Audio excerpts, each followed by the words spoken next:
Morning. So we're going to start from the Mishnah and Daf Yud Gimel Amud Aleph. So the Mishnah tells us that Shchitas Ovei Kochav, if a non-Jew shechs an animal, nevela. So the animal is considered to be a nevela, meaning the shchita is not a good shchita. Umetama b'masa, and because it's nevela, we'll see, and it's metama b'masa. So there's different ways that things can transfer tumah. One way is by coming in contact, so touching the source of tumah. Another way of becoming tameh, certain things are able to be metama with masa, which means by being carried. So let's say someone has a source of tumah in a basket, even though he's not touching it, and since he carries it, so he'll become tameh from that source of tumah. The nevel is metama b'masa, the shchita of a non-Jew doesn't work, and therefore the behema, the animal that he shechted, is seen as not being shechted at all. So as if it was killed without shchita, and therefore it's nevela and is metama with tumas masa. But a woman can check. I forget it. A woman can check. So that's the first taisus in the Masechta. Technically, yeah, but he brings down from Hilchos Eretz Yisrael that women don't shecht because she died in kalos, and there's a big discussion that what that means. So technically, yes, they're allowed to shecht. Yeah, they also check. I don't know why not. Yeah, should be the same thing. Yeah.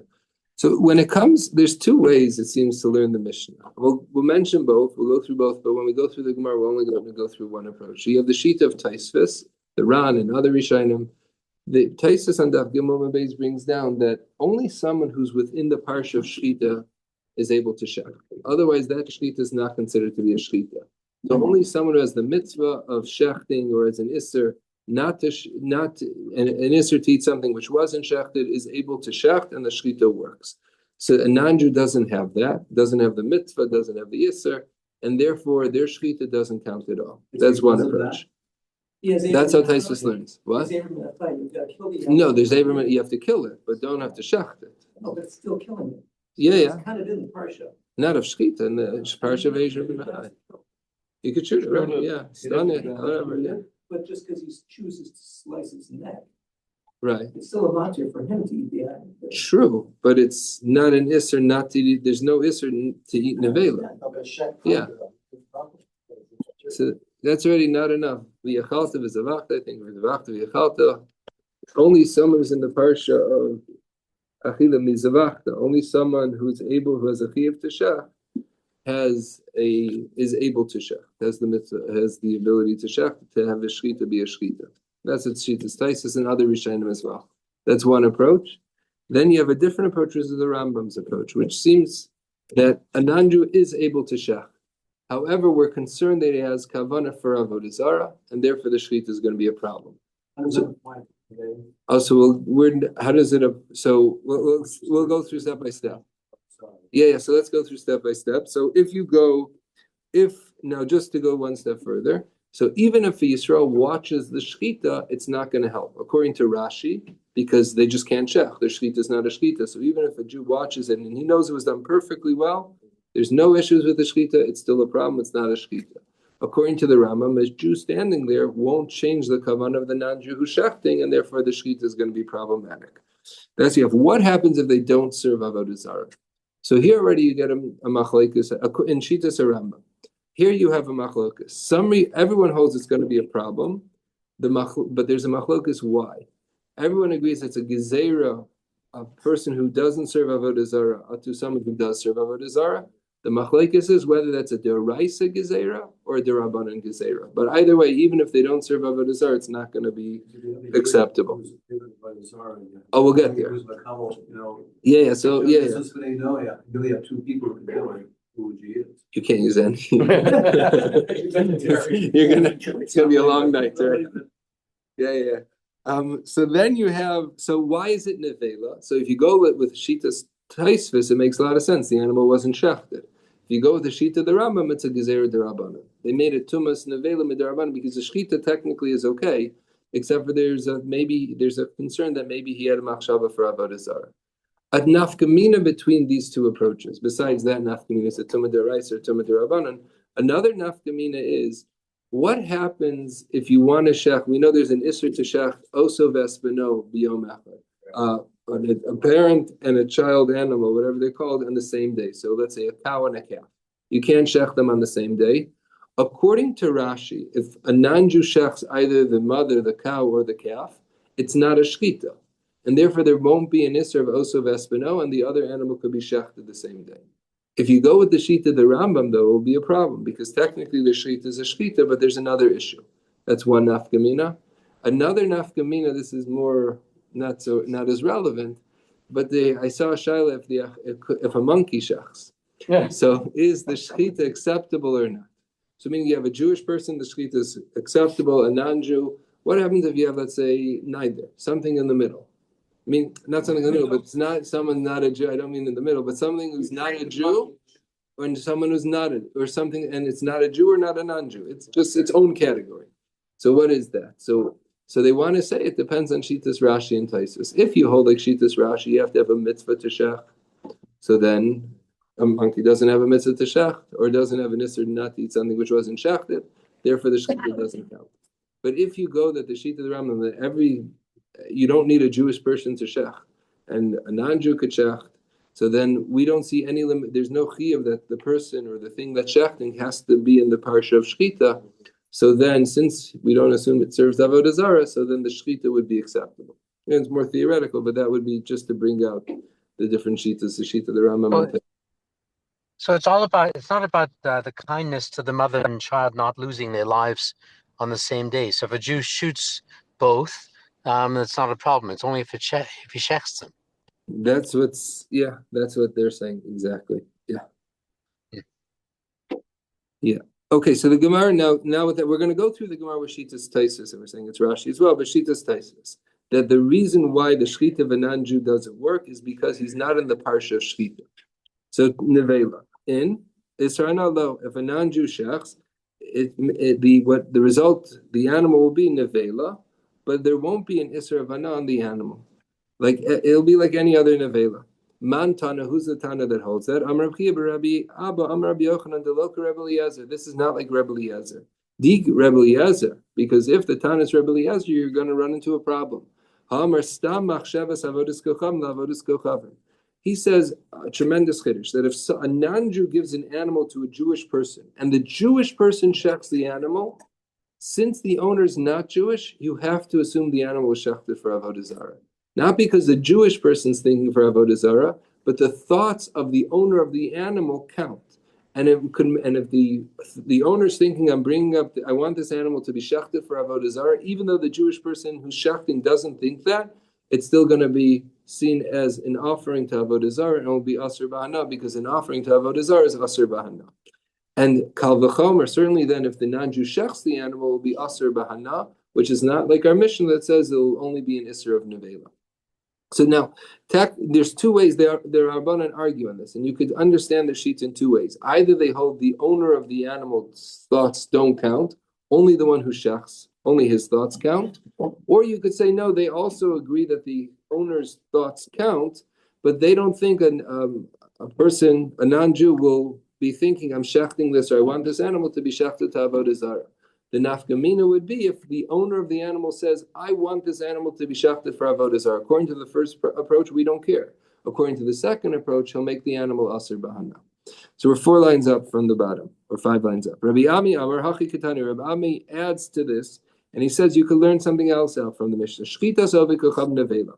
We learn in the Mishnah that the shchita, if a non-Jew shechs an animal, like we said, not like Rebbe Eliezer, the animal will only be nevela. Hadimin, but that's only the shchita of a regular non-Jew. But hadimin, if someone is what's called, the way Rashi explains it, who's aduk, who's enthralled, who's very much attached to avodah zarah, like a priest, the Rashi says, la'avodas kochavim, then we assume his kavanah was for avodah zarah, and therefore the animal will be asur b'hana according to everybody. Tinyan Allah de Tana Rabbanan, and this will be approved to what we learned in the Brayso. So shchitas min la'avodas kochavim. When a person who's very much driven after avodah zarah, then when he shechs something, we assume it was shechted for avodah zarah, and therefore it will be asur b'hana, and one can't, and not just nevela will be asur b'hana. Then the Brayso continues and says, pito, and the bread of such a person, pas kusi, will be like the bread of a kusi. And Taisus explains they made a gezerah against the pas of a kusi, and they said anyone who eats pas kusi is as if he ate basar chazir, it's as if he ate something which wasn't kosher. Now there's a chumrah of paskusi over pas akum. Pas akum, we know there's a big heter of pas palter. That if you get it from a baker or from a company as opposed to from an individual, then there's a big kula. When it comes to paskusi, you don't have that kula, so it'll be much worse. So yeino yain nesach, it makes sense. The wine is yain nesach because he's very much driven after avodah zarah, so he has a drive to make the wine into yain nesach. So therefore, will be a problem. The wine will be aser b'hana, and also sifara sifrei kosman.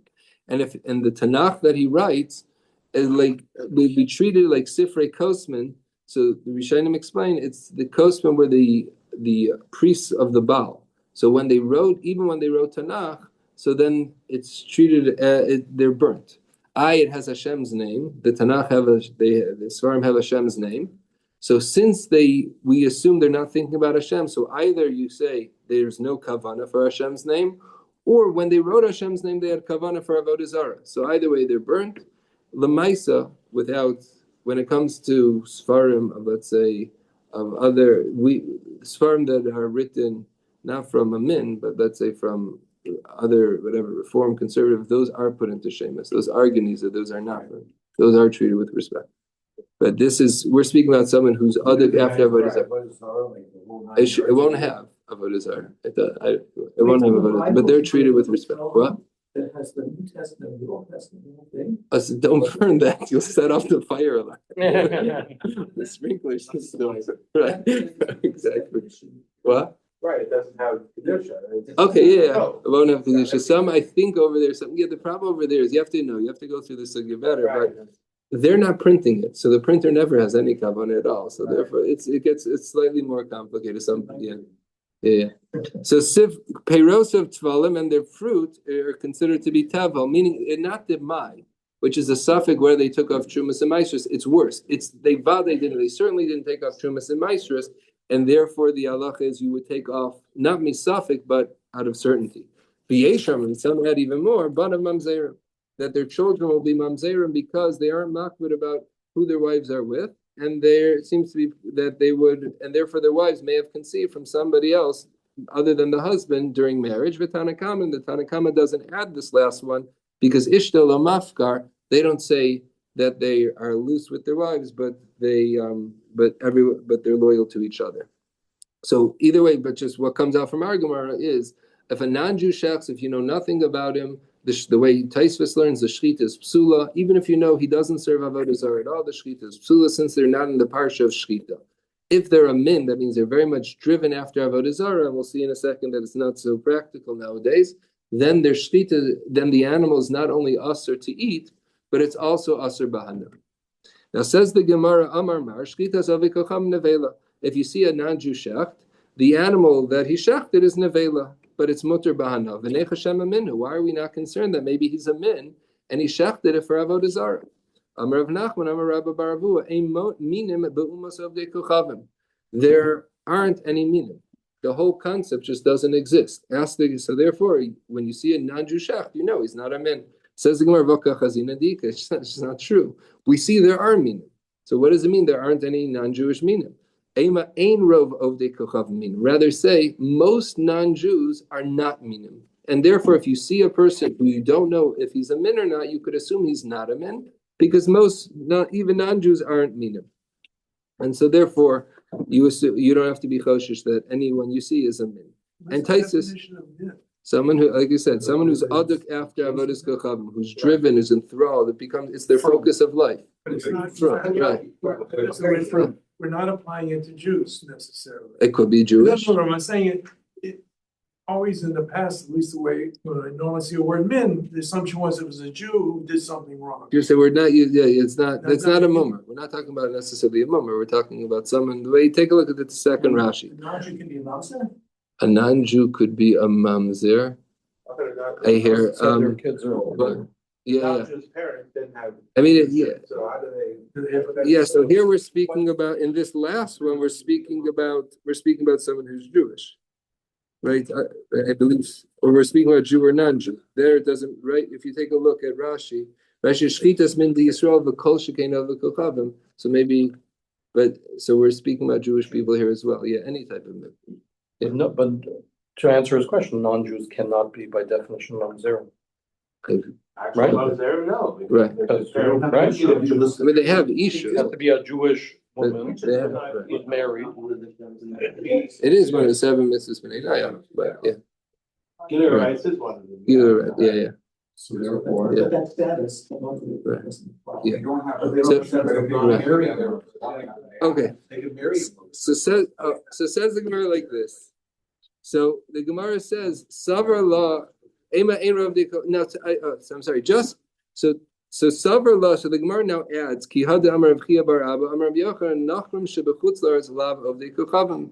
Hey, this makes sense based on what we've learned that non-Jews outside of Eretz Yisrael don't really serve avodah zarah, and even if they serve avodah zarah, they're not serving avodah zarah, but rather minhag avosein biyadayim. It's just that's their practice. They have a Masorah to do this, and therefore they serve avodah zarah, but they're not really serving the avodah zarah. They're bowing down to something. They're not even necessary. They don't understand it, but this is what we do. And Taisus adds, it's a Messiah. Yeah. All the way back to I don't know how far back, but they have some sort of Messiah. Now, Taisvis says even in Eretz Yisrael, where they do serve avodah zarah, but there aren't any minim, and meaning there's 2 things going on. In Chutz Laaretz, even if you see someone serving avodah zarah, it's only because of a minhag. It's not; they're not really serving the avodah zarah. And in Eretz Yisrael, which what we spoke about earlier, someone who serves avodah zarah, he's not a min. That's in Eretz Yisrael, even though he's serving the avodah zarah, but he's not driven after the avodah zarah. It's not a focus of his life. And in a sense, these 2 halachas are connected. And the Achronim explain how are they connected, because why we see from Chutz Laaretz that they don't serve avodah zarah at all. That the drive for avodah zarah, for serving avodah zarah, the yitzhar for serving avodah zarah was diminished, and therefore even in Chutz Laaretz, there's no drive at all to serve avodah zarah. They only do it because that's what we do, and therefore it makes sense to say in Eretz Yisrael where they do serve avodah zarah, so they're more from over there, but still the yitzhar was diminished, so they don't have that drive that it's the central focus of their life. They're not minim, and therefore the shechita of a non-Jew is assumed not to be the shechita of a min, but just of a regular non-Jew, and therefore it's mutter bahana, although it's aser to eat. And that really takes us to the end of this. Now, the Gemara is going to speak about minim, non-Jewish minim. Amar Rav Yosef bar Minyomi, Amar Rav Nachman, ein minim be'umas avodas ovdei kochavim. Even if you see a non-Jewish min, halachically he's not a non-Jewish min. Now, asking what does this mean? Lema. Regarding which halach is a non-Jewish min not treated as a min? If it's for hilchas shchita, that we say his shchita is not like the shchita of a Jewish min, and therefore it's acceptable. Hasha shchita min di Yisrael amid asira, but it just can't be, because if a Jewish min shchita is going to be a problem, certainly the non-Jewish min's shchita will definitely be a problem. So that can't be what it means that they don't have the status of a min. But rather for the halach of moridim. There's a halach if someone sees a min, he's allowed to lower the min into a pit and not help him out. And Rash, so the Gemara assumes maybe that's only by a Jewish person, but not by a non-Jewish min. So practically nowadays, we don't do this. The Chazon Ish explains this is only during the time of the Beis Hamikdash when Hashkacha was clear, and there was this situation, the backdrop to what was going on was very different. But says the Gemara, maybe regarding that halacha during that period, this is where a non-Jewish min is treated differently than a Jewish min, meaning he doesn't have the status of a min. Says the Gemara, it just can't be. How should the Yisrael maridin dovdei kochav mibai? If they're going to lower a Jewish min down into the pit, certainly they should lower. They would lower a non-Jewish min down. What's the difference? So Amar of Okva Barchama lakabel me'am karban. When do we, regarding what do we say that a non-Jewish min doesn't have the status of a min? Only with regards to what this halakha. An halakha that we had earlier in the Masechta, that you're allowed to accept karbanos from a non-Jewish min, although from a Jewish min you would not be allowed to accept that karban. What does this mean? Ditanya mikem v'lo kulchem. It says by karbanos, if by the karban ola, if someone wants to donate an ola, we accept an ola mikem from you, but not all of you. This will exclude someone who's a mumra, so we'll say just for our Gemara, so someone who's a min can't bring a karban. The pasuk doesn't say may adam. From people you could bring, but not from all people. It says from Jewish people you could bring, you accept, but not from all Jewish people. So this distinction between someone who's a min and someone who's not a min was only said by Jewish people. When it comes to non-Jewish people, we accept all their karbanos, whether the person who's bringing it is a Chasidei Yom Ha'olam, or whether he's a min. Either way, we'll accept the carbon. And that's the difference of when we said that a non-Jewish min doesn't have the status of a min. That's regarding this halacha, meaning we accept his carbon even though we wouldn't accept the Jewish min's carbon. Says the Gemara Mimai, how do you know that we accept the carbon of a non-Jewish min? And that's how you read the pasuk. Dil mahachi kamar. Maybe this is what the pasuk is saying. Mi Yisrael mitzadikei kibo meir shelo sekabo. It says you accept the karbanos from some Yisraelim, from tzaddikim you accept, but not from Mishayim. When it comes to non-Jews, yes, they're treated differently than Jewish people with regards to karbanos, but maybe klal lo, we don't accept any of their karbanos. Even from the tzaddikim, the Chasidei Yom Ha'olam, we don't accept their carbon. Where do you see that we accept any karbanos to say that we accept all the karbanos of a non-Jew? Maybe we don't accept any of the karbanos of a non-Jew, and therefore by Jewish people we have to distinguish between a min and not a min. Lo sal kedaituk, says the Gemara, don't make that mistake. The Tanya, because we've learned when it comes to karbanos, it says ish, that a man, the pasuk could have said one time ish, matam alomer ish ish, but instead it spoke out ish ish. It used the double expression to tell you l'rabos ovdei kochavim shenodrim v'nodvos ki Yisrael, to teach us that a non-Jew is able to make a neder, is able to make a nedava and bring a carbon. So now we've established that a non-Jew could bring a carbon. So then why? And we find that there's a distinction within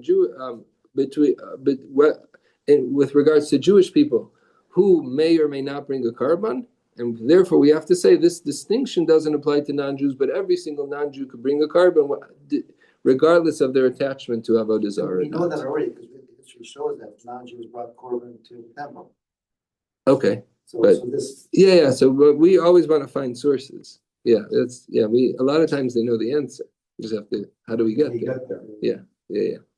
So that's what comes out from this Gemara. Crying.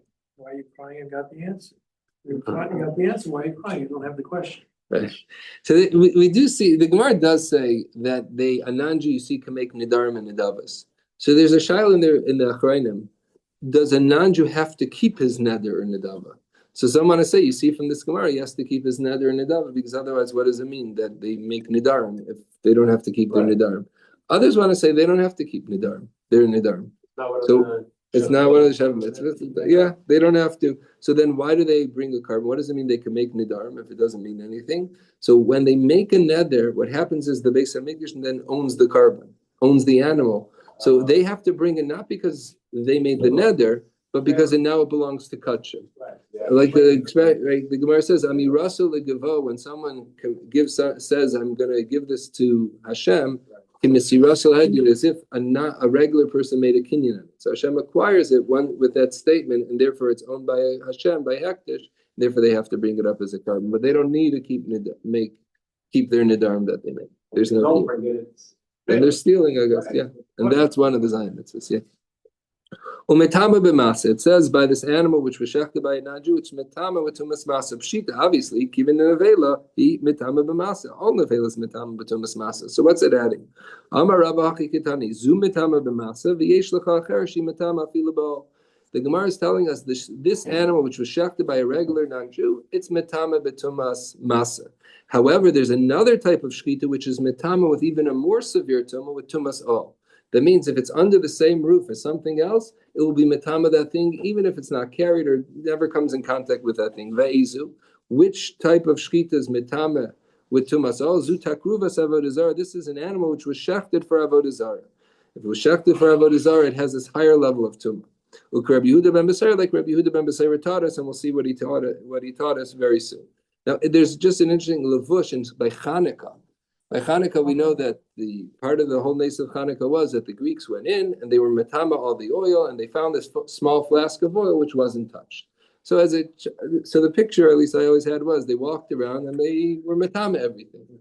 But the levush says it was much more, sophisticated or worked differently. What happened was they shechted a sacrifice for Avodah Zarah in the Beis HaMikdash. Now that sacrifice, which was for Takruvas Avodah Zarah, is metama ba'ol, like we just learned in this Gemara. So they didn't have to touch anything. They shechted that sacrifice and everything became tamei. The only things which wouldn't become tamei are things that are protected from tumas, things that are totally sealed in certain types of jugs. And that's why they only had one flask of oil that was sealed properly. because and that wasn't nitma with tumas oil from this takruvas avodah zarah. How is it relevant?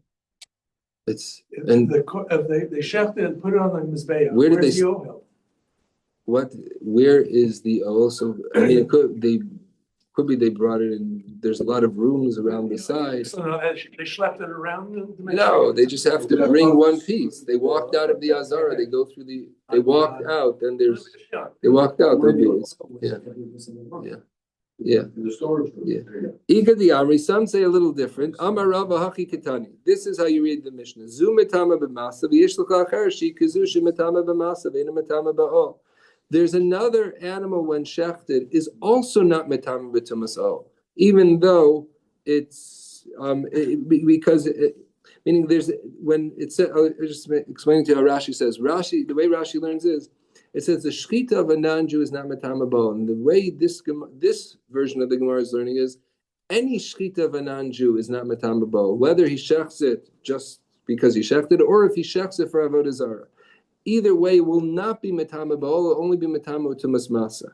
So there's another shechita like the first one where a non-Jew shechted that also won't be metama b'tumas ol ve'ezu. Which shechita do I need to talk about? That there's a chiddush that it's not metama b'tumas ol. Zu takruvas avodas kacham deloka Rabbi Yehuda ben Beseira, which is not like Rabbi Yehuda ben Beseira, who says if an animal shechted for avodah zarah, it is metama b'tumas ol. Titanya Rabbi Yehuda ben Beseira omer minayim takruvas avodas kacham shi metama b'ol. How do I know that if an animal is shechted for avodah zarah, it's metama b'tumas ol? Shenever v'yitzmedu lebalpor v'yochlu zivchei mesim.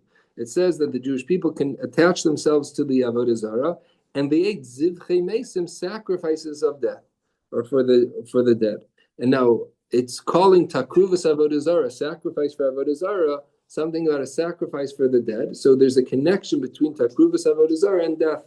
So ma meis metama b'ol, af takruvas avodah kacham metama b'ol.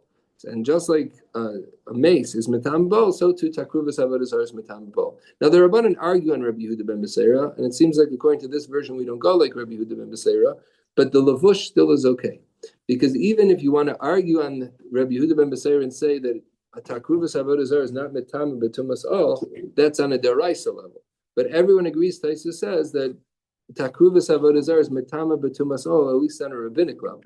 So in Chanukah they were machmir for their Rabbanans as well. And therefore they couldn't use the oil in the story of Chanukah. Okay, and that takes us to the end of this Gemara. Now we're going to start the next Mishnah. Hashoche balayla samnu shechs at night, v'chein asuma, or if a blind person shechs. So, sheshachat shchitas ukshera, and the Mefarshim speak out, even if no one's watching, then you could still rely that the shchita was done properly. I don't know exactly how they would shech. I imagine, carefully? Yes. And I imagine that if like the animal is in a certain place, it's trapped there, and so they're able to feel where they're supposed to be, and they've been shechting in the same place for 20 years. Yeah, on the way back.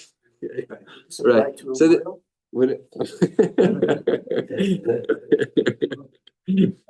So I mean, there is a chiddush over here that we learned earlier. We've been going through this whole blot with the sheet of Taisus that if someone's not in the parsha of shchita, then their shchita is not a good shchita.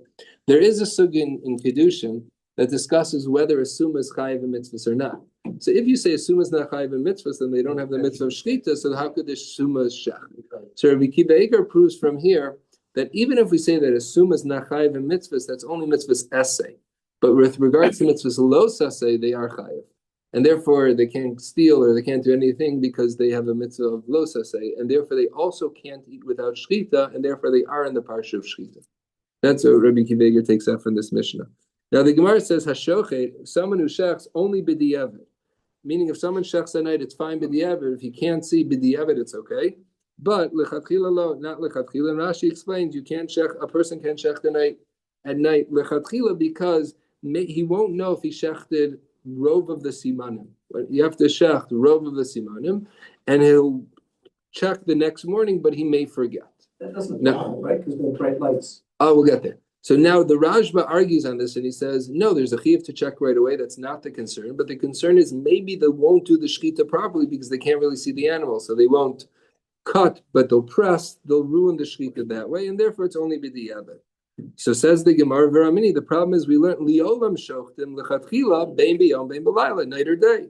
Bein b'rosh hagag, bein b'rosh hasfina, whether they're on top of a roof or on top of a boat. Either way you could shech lechatchila, we'll go back to the boat and the roof. But you see, says the Gemara, that you could shech the night lechatchila, not like we learned in the Mishnah that it's only b'diavad. So Amar Rav Papa kishavuka kinagdo. There's a difference between our Mishnah speaking about where it's dark because it's night. The Brisa, which says you could shech lechatchila at night, that's when there's a bright light, there's a torch. So Amar of Amar of Hashi Dekanami, and this you read the Bryce and the Mishnah, it's clear that that's what's going on. Diktani Hasam Dumya Diyom, because in the Bryce it says you could check day and night, so it connects night with day. So just like day it's bright, so too at night. When it's bright at night like day, then you could check. V'acha Dumya Desuma. And our Mishnah says night and blind. So just like a blind person can't see, the night is a time where the person can't see. Shema Mina, so you see that night a person can't check when it's dark, but he could check lechatchila when it's very bright. There is a shaila, just a couple. Actually, let's just get to what the Gemara says: Rosh Hagag and Rosh Hasfina. So what does that mean? We learn later on. Rashi explains that you can't check into water. You can't check into water, and you can't check into a bowl. Meaning you can't catch the blood. And the reason is because if you shecht into water, it looks like you are shechting to shadim, and if you catch the bowl, it looks like you're going to sprinkle the blood for avodah zarah, to avodah zarah. So it looks bad. Says the Gemara, or says the Spraisa, still when it comes to shechting on a roof, even if you're going to accept the blood, you're going to catch the blood in the kli, we won't think, no one will say, oh, he's shechting for avodah zarah, because they'll say the reason why he's catching the blood is because he doesn't want to make the roof dirty. And when it comes to a boat, either he's going to catch it in a bowl, we'll say the same story, he doesn't want to make the boat dirty, or even if he shechs and the blood is spilling into the water, so we'll say, where else is he supposed to shech? So we don't see that he's shechting to an avodah zarah or to shadim. Taisa says a slightly different, where he'll shecht over the boat so the blood hits the wall of the boat and then bounces off into the water, and that will be okay. Now just end off with a question. You lichatchila can't shecht at night. Lichatchila, if it's dark, and lechatchila, there's you should shecht. I think the shayla is you should shecht 2 simanim by a bird, even though b'diavad or that it's fine to really shecht 1. What happens? I saw a shayla. So what happens if someone shechs 1 siman when there's a torch, the light's on, electricity is working, and then right away the electricity shuts off? So should he continue shechting at night and break that derabanan, or stop shechting and break the other derabanan of only shechting 1 siman? Which one is better or worse to break? And that was one of the shilas they discussed. So that's why I'm not a shochet. But these are some of the shilas that come up. Right? Okay, have a good day. How would you have a chance?